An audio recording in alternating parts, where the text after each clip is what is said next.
Now Act 2, Scene 1. So here the prisoners are together and they are sharing their thoughts that some prisoners like Weishammer, Caesar, they share their hope of returning to Britain. So now they are in Australian colony, so they are hoping that after their punishment they will be able to return to Britain and will be able to live a better life. But at the same time, there are some other prisoners, they say that we don't have such hope.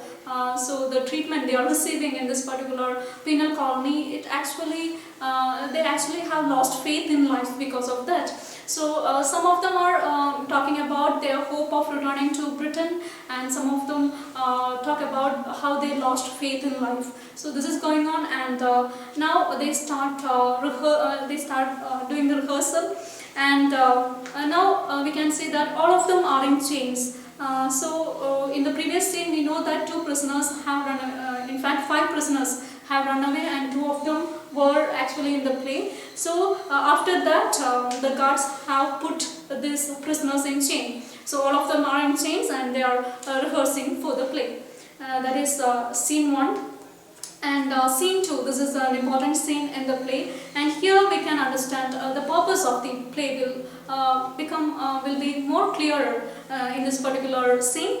Here Ralph Clark, the lieutenant, the director of the play, he's approaching Governor Arthur Phillip, and he's saying that, see, all my colleagues are against this play. So colleagues means Trench, Rose and Camper. So all of them are against staging a play. So I am the director of the play and I find it very difficult to proceed, that they are against the play, and also the prisoners are also not doing well. So I think we have to stop this, we have to stop the play. So now Governor Arthur Phillip, he says that no, you shouldn't. See, when you break convention you will have to face enemies, and that's why Socrates was executed. He was executed because he questioned his fellow statesmen. So it's quite natural that when you break the convention you will have to face enemies. And now he mentions a particular work by Plato, and in that we can see Socrates is treating a slave boy as a rational human being, and he is asking geometry questions to this boy. And this boy, he's just, he was thinking that he's just a slave, but here is a person who is treating him as a rational human being, and he is being asked intellectual questions. So now he sheds his fear and he is rising to that level, and he actually starts answering the questions of Socrates. So this is an example told by Arthur Phillip, and he also says that, see, you have to act like that, you have to follow the example, and you have to treat the prisoners in the right manner with respect. So they will also rise up to your expectation. So this is the advice given by Arthur Phillip to Ralph Clark. So Ralph Clark decides to continue with the play. And now scene 3.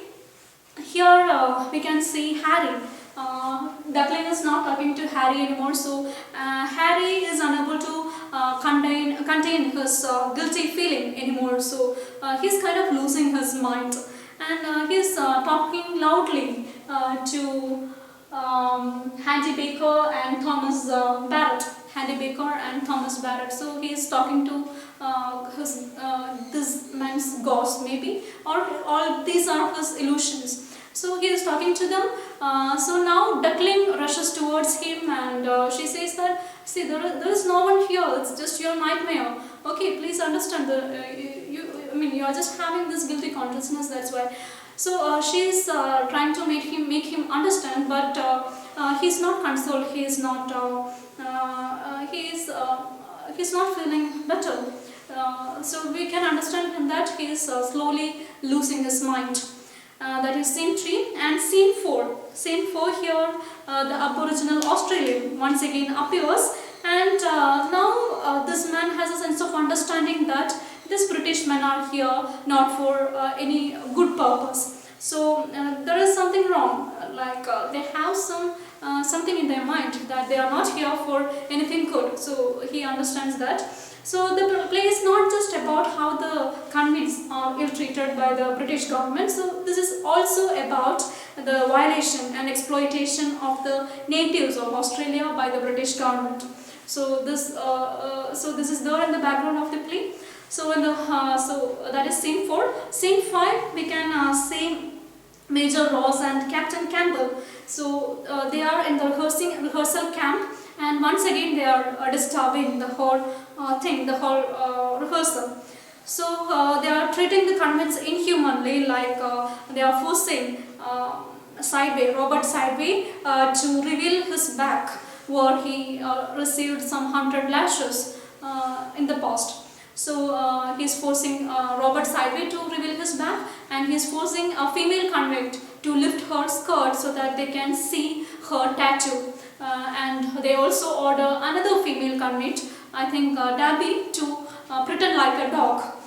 So they are treating so inhumanly, and so still they are tolerating everything, and they are continuing with the rehearsal. And that's when they take another convict, and they are lashing him, and because of his screams, he is screaming loudly, and because of his cry, they are unable to continue with the rehearsal anymore. So the rehearsal will be disturbed, and they have to end the rehearsal now. And now scene 6 here. Now Ketch is taking the measurements of Liz. Why? Because we are taught in the previous scene that Rose was warning Liz Morden that she will have to face trial for stealing food.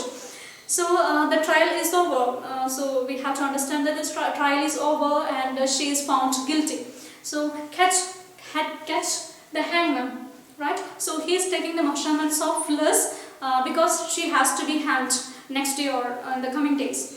So now all the procedure is over. Now she is revealing to Ketch that she is actually innocent, that she hasn't stolen food. So all these 3 guys were hanged in the first, second or third scene because they stole food. So it is for the same offense. She is also going to be executed. So she is revealing that she is innocent in that matter, that she hasn't stolen food. So that is scene 6. Scene 7, here the Aboriginal Australian once again appears, and he is talking about the British colonizers, and he is wondering what they can possibly do so that these British men will go back to their own country. So this is scene 7. Scene 8, scene 7 continues here. The rehearsal begins, and we can see that Ralph Clark and Mary. So Mary is the educated person among the convicts. So Ralph Clark and Mary, both of them are developing a kind of relationship, a romantic relationship. So that is we can see in this particular scene. And Weishammer, he is kind of jealous towards Ralph Clark because he is also, John Weishammer, he is also in love with Mary. And anyway, Weishammer, he is also an educated fellow among the convicts. So he had written a prologue for the play, and he is showing it to Ralph Clark, saying that I have written a prologue. So Ralph Clark gets a prologue from him, and he promises that he will go through the prologue. And now Ketch, the hangman, joins the rehearsal camp. And now everyone is reminded of Liz Morden, because Ketch is the hangman, and he is going to hang Liz Morden in the coming days. So now everyone is down, like everyone is so dejected, thinking about Liz Morden. So finally Ralph Clark had to end the rehearsal then. And now scene 8, here Harry is seriously ill because of his guilty consciousness, because he hanged these 2 men, and Duckling is blaming him because he has involvement in the hanging of Henry Baker. So that is also upsetting him. So he is now seriously ill, and Duckling is there near him. So Duckling is kind of promising many things. She is promising many things to him.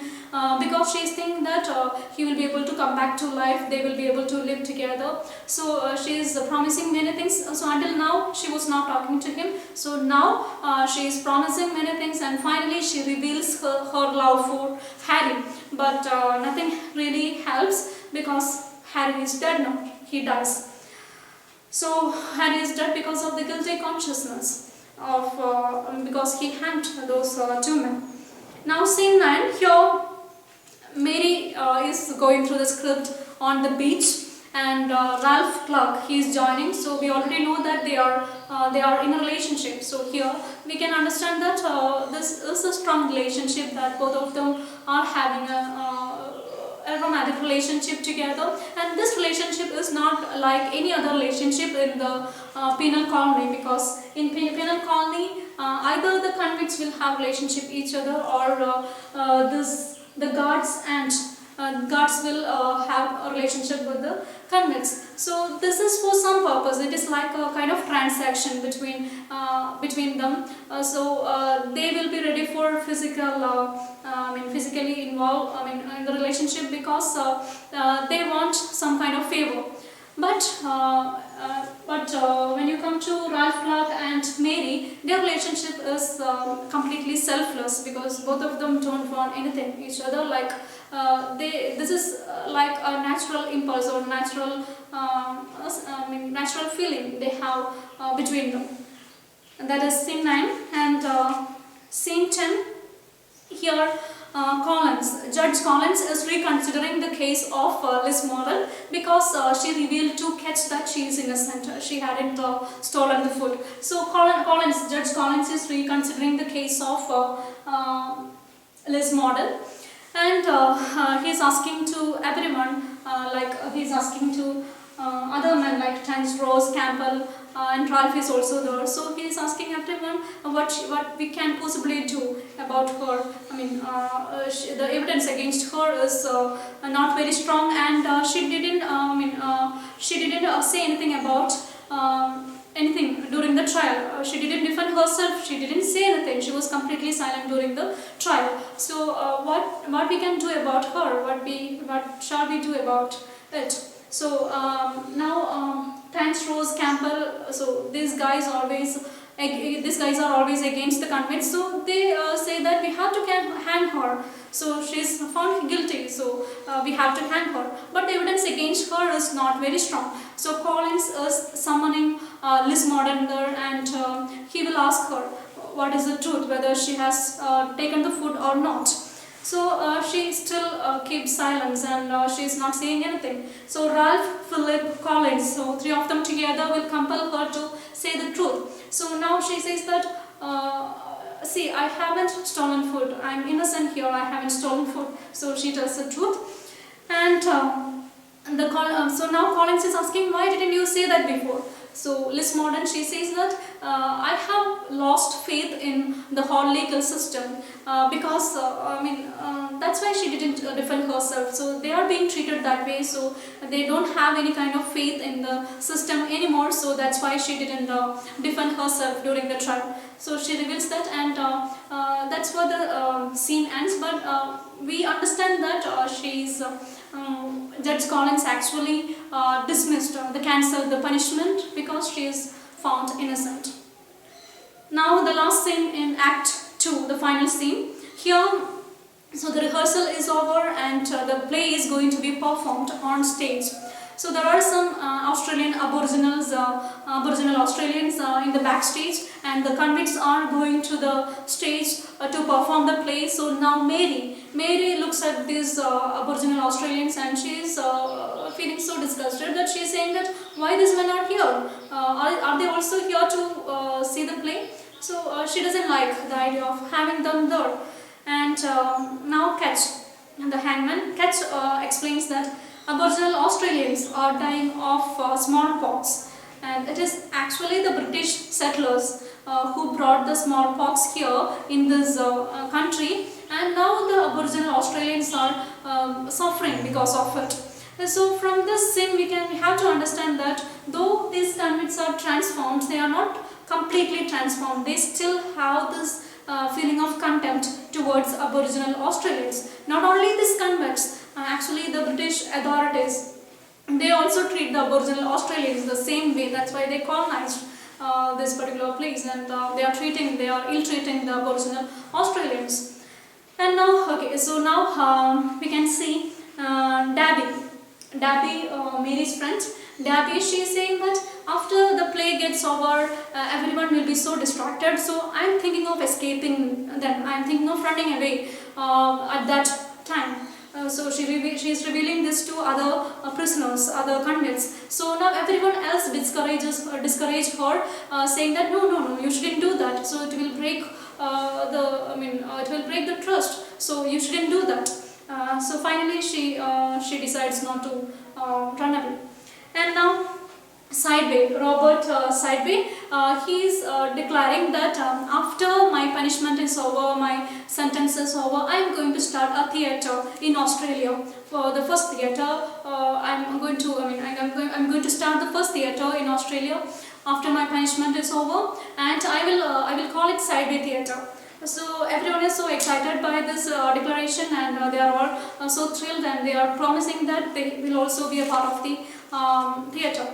And now Weishammer, John Weishammer. So we know that he had given a prologue to Ralph Clark, and he is approaching Ralph Clark and he is asking, did you go through the prologue, and what do you think about it? Can we include that also in the play? So by saying that he is reading the lines of the prologue. It is this: true patriots all, for be it understood, we loved our country for our country's good.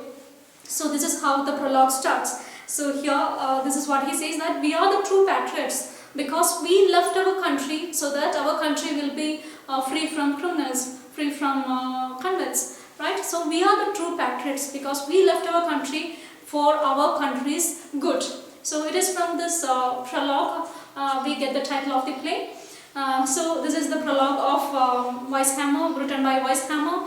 Now Ralph Clark, he is saying that this is quite interesting, that you have done a great job, but I don't think my colleagues will accept that. It is too political, right? So I think we shouldn't include this in the play. So hearing that, Weishammer is disappointed. So now Robert Sideway, he comes forward and he says that, see, you don't need to worry, see, we can include this prologue in Sideway Theatre. See, we are going to establish a theatre in Australia, so you can include that prologue in Sideway Theatre. So he's trying to cheer him up. Now, so everything is over now, the play is going to begin. So Ralph once again meets all the prisoners, all the convicts who are going to perform on stage, and the play begins, and it is received well by the audience. They clap together, they laugh together. So it is being received really well by the audience. So this is the end of the play. Thank you.